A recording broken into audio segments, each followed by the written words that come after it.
Ahoy, mateys! I am what I am, and that's all what I am. I'm Popeye the Sailor Man.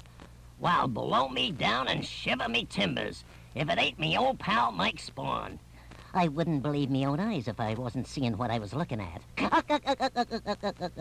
That was the voice of Popeye, and also the voice of Jack Mercer, who has given Popeye his voice for more than 40 years.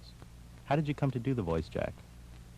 Well, I was in the inking department when I first started to do the voices for the characters I happened to be inking at the time. The other inkers seemed to get a kick out of it and sort of egged me on. The boss told me to cool it so they could get some work done. Sometimes people stopped by to visit the studio. One day a woman came to the studio and she had a high voice that could be heard in our inking department because the petitions were open at the top. The talking stopped, and I thought the visitor had come and gone. Then I started to imitate that voice until someone told me that it was Max Fleischer's wife and that she'd gone into Max's office. Well, needless to say, I spent the rest of the day in a hot sweat awaiting a pink slip. Well, after a while, I was advanced to the in-between department, and one day I was given a scene of Popeye to work on. Yeah, you guessed it. I began to imitate the Popeye voice, which was close, but not the real thing. Someone, I don't know who, spoke to Lou Fleischer about it. He approached me about trying out for the voice. I don't know if Dave Fleischer was aware of my potential at this point. I didn't think I did it well enough. I don't know how long it took, but I used to go home and practice the voice after work. Suddenly, one night, my voice seemed to crack, and I felt that I had at last gotten the right tone and quality for the Popeye voice. The next day, I informed them that I thought I could do the voice. Dave and Lou had me audition over the phone to someone at Paramount.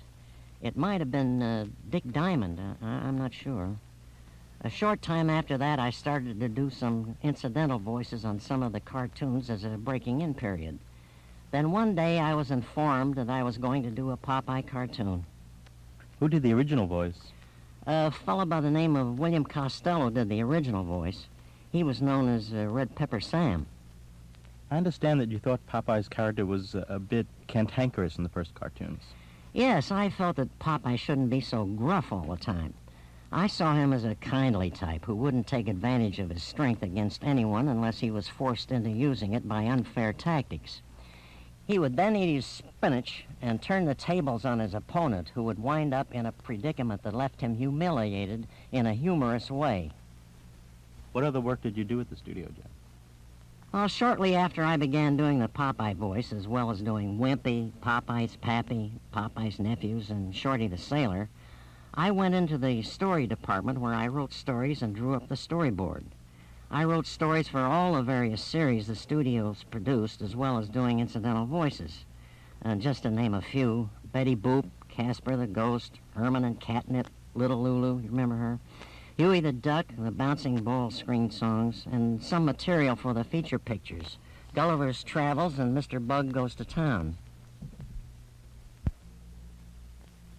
Could you tell me something about the other voice talents you've worked with?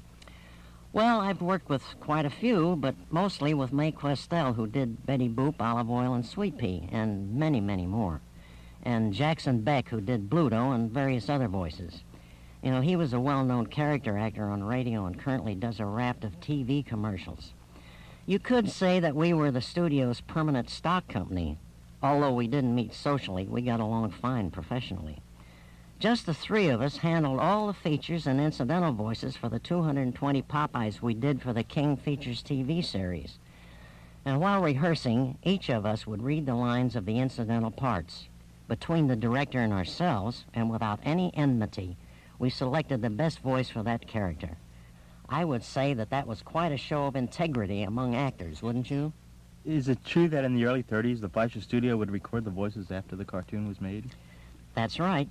The finished cartoon was projected on a movie screen in the recording studio where the voice people, musicians, and sound effects men were cued into doing their parts by following a bouncing ball, which appeared on either side of the screen.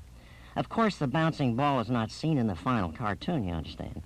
This was quite an improvement over the first pictures where the music and sound were cued by a potted flower that was seen by the audience somewhere in the background and was animated to wave back and forth in rhythm like a baton.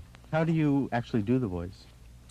Well, now, to tell you the truth, I haven't any idea. I'm not aware of doing anything special. Whenever I have to do the voice, it just comes out. You know, this reminds me of the pianist who began to think about his fingers, and when he sat down to play, he couldn't play a thing. So I just don't think about the voice. Have you done the Popeye voice at all since the studio closed? Yes, every once in a while I do a commercial or educational or industrial film. I was a guest on To Tell the Truth and did a Popeye special cartoon for TV. I did a commercial for Burlington Industries, Coca-Cola, and 2 for the chain of Red Barn restaurants, plus others. And just recently I did the voice for a Popeye roadshow produced by Roger Hess and a sales promotion recording for a chain of Popeye fried chicken restaurants down south, you all. Well, Jack, I think our time is about up. I'm wondering if you'd care to put a finishing touch to the interview by singing a bit of the Popeye song? It would be my pleasure, Mike. Oh, I'm Popeye the Sailor Man. I'm Popeye the Sailor Man. Skitty-bitty-did-I-do. I'm strong to the finish, 'cause I eats me spinach. I'm Popeye the Sailor Man. Whoa, whoa.